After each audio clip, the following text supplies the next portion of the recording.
حضرت موسیٰ علیہ السلام کے زمانے میں ایک شرابی تھا، ایک زانی تھا جس نے 100 بار سے بھی زیادہ زنا کیا تھا۔ اس کے باوجود بھی اللہ تعالیٰ کو اس کی کون سی عبادت کو پسند فرمایا اور وہ جنتی ہو گیا؟ سنتے ہیں اس بیان کو۔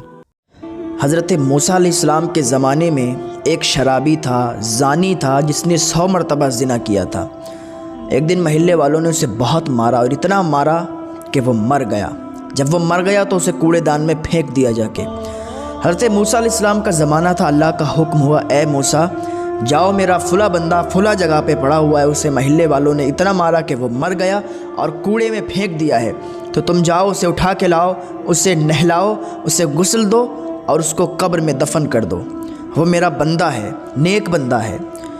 حضرت موسیٰ علیہ السلام نے ایسا ہی کیا، اس انسان کو لائے، اس کو نہلایا، غسل دیا اور اس کی نماز جنازہ پڑھنے کے لیے کھڑے ہوئے، لوگوں کو بلایا کہ آؤ اس کی نماز جنازہ پڑھیں۔ تو لوگوں نے کہا حضور یہ تو بہت بڑا زانی ہے، گناہگار ہے، شرابی ہے، اس کا نماز جنازہ آپ پڑھنے کے لیے کہہ رہے ہیں؟ تو حضرت موسیٰ علیہ السلام نے ارشاد فرمایا یہ میں نہیں کہہ رہا ہوں بلکہ یہ اللہ تعالیٰ کا حکم ہے، اور اللہ تعالیٰ کی طرف سے حکم آیا ہے کہ اسے قبر میں دفن کر دیا جائے، اس کی نماز جنازہ پڑھنے کے لیے آ جاؤ۔ تو کچھ لوگوں نے اس کی نماز جنازہ پڑھ لی اور کچھ لوگوں نے نہیں پڑھی، کیونکہ لوگ اس سے بہت زیادہ نفرت کرتے تھے، کیونکہ وہ شرابی تھا، جواری تھا، زانی تھا۔ لیکن لوگوں کو حقیقت کیا معلوم کہ وہ کون تھا، اللہ کی نظر میں کیسا تھا۔ بندوں کی نظر میں تو وہ زانی تھا، شرابی تھا، لیکن اللہ کی نظر میں تو کچھ اور ہی تھا۔ تو حضرت موسیٰ علیہ السلام نے اس کی نماز جنازہ پڑھی اور اس کو قبر میں دفنایا۔ جب قبر کھودی گئی تو اس کی قبر میں بڑی ہی اچھی خوشبو آ رہی تھی، اس کی قبر روشن تھی، روشنی تھی اس کی قبر میں، اس کو دفن کر دیا گیا۔ پھر حضرت موسیٰ علیہ السلام کوہ طور پر گئے اور اللہ سے، کیونکہ حضرت موسیٰ علیہ السلام کی کوہ طور پر اللہ سے باتیں ہوا کرتی تھیں، حضرت موسیٰ علیہ السلام کوہ طور پر گئے اور اللہ سے عرض کی یا اللہ اے میرے رب، وہ دنیا کی نظر میں تو شرابی تھا، دنیا کی نظر میں تو وہ زانی تھا، تو نے حکم دیا کہ اسے دفن کر دیا جائے۔ اللہ رب العزت نے ارشاد فرمایا اے موسیٰ جانتے ہو وہ حقیقتاً گناہگار تھا، اس نے 100 زنا کیے تھے، شرابی تھا، جواری تھا، لیکن ایک دن ایسا ہوا کہ اس کے دروازے پر ایک خاتون آئی تھی۔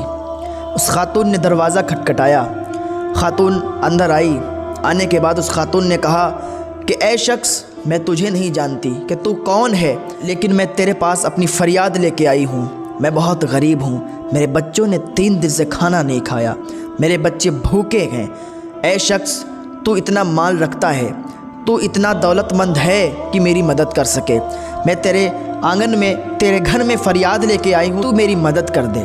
تو اس انسان نے کہا کہ میں تیری مدد ضرور کروں گا۔ وہ اٹھا اور گھر کا دروازہ بند کر دیا۔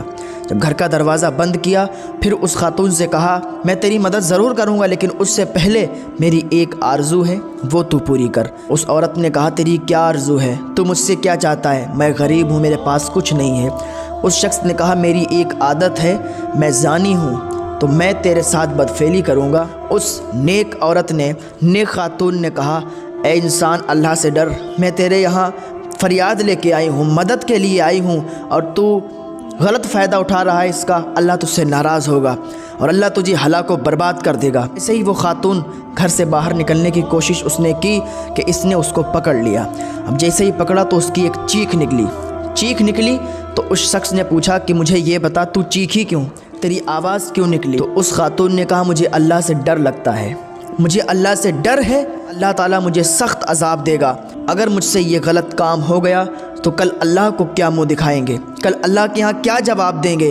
جب اس شخص نے اتنا سنا کہ پہلی بار پہلے دن جب یہ اتنا اللہ تعالیٰ سے ڈر رہی ہے تو میں نے تو 100 بار زنا کیا ہے، میں تو زانی ہوں، شرابی ہوں، جواری ہوں، پھر اللہ تعالیٰ مجھ سے کتنا ناراض ہوگا۔ اس دن اس نیک عورت کی وجہ سے اس نے توبہ کی اور اسی سے کہا کہ میں آج کے بعد کبھی بھی زنا نہیں کروں گا، شراب نہیں پیوں گا، جوا نہیں کھیلوں گا۔ اس دن سے اللہ کی بارگاہ میں اس نے سچے پکے دل سے توبہ کر لی اور وہ نیک ہو گیا۔